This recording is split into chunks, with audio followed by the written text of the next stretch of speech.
Humahabol din sa Bukawi, Bulacan ang ilang mamimili na tradisyon na raw ang magpailaw at mag-fireworks sa pagpapalit ng taon. May nabili pa nga ba sila? May unang balita live si James Agustin. James, kumusta ang supply at kumusta ang presyo dyan sa Bukawi?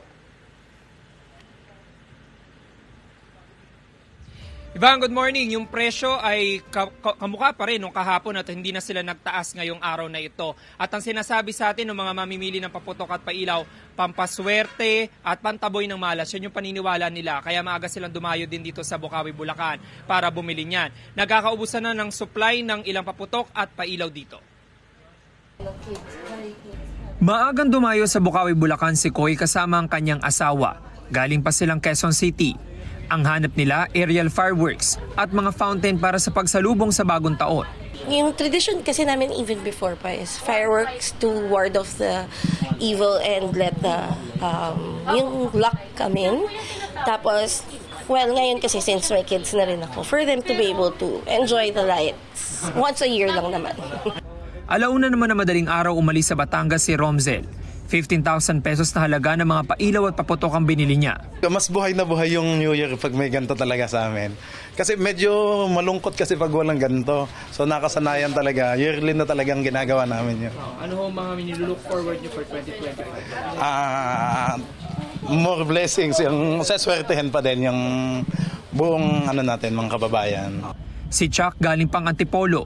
Kabilang sa mga binili niya ang ilang luces, fountain at aerial fireworks. Papaswerte daw yan yung mga pailaw na yan and then yung mga maiingay pang paalis ng malas eh. So, yeah, wala namang mawawala kung bukod sa yung lights yung mga fountain para doon sa mga anak ko at sa mga pamangkin ko kasi mahihilig sila sa ganyan. Ano po nilook forward niyo sir ng 2025?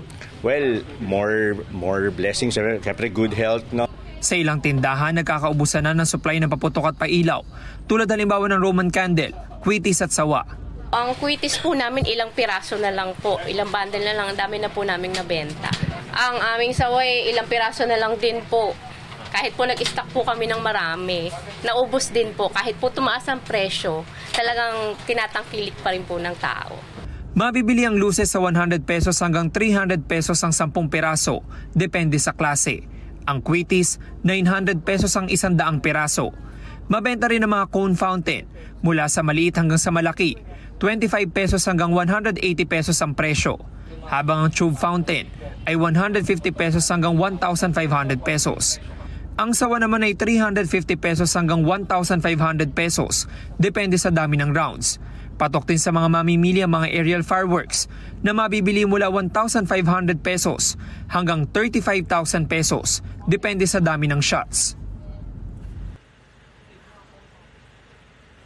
Samantala, Ivan, sa ilang tindahan dito sa Bukawi, Bulacan ay inuubos na lamang nila yung supply nila bago daw sila magsara. Inaasahan nila na mas dami mga mamimili ngayong umaga na po yun sa mga susunod na oras hanggang mamayang hapon. Dahil ilang oras na lamang ay talaga pagsalubong na sa bagong taon. Mahigpit pa rin po pinagbabawal yung paninigarilyo dito at pag-testing doon sa mga bibili nyong paputok at pailaw. Yung muna ilitas mula rito sa Bukawi, Bulacan.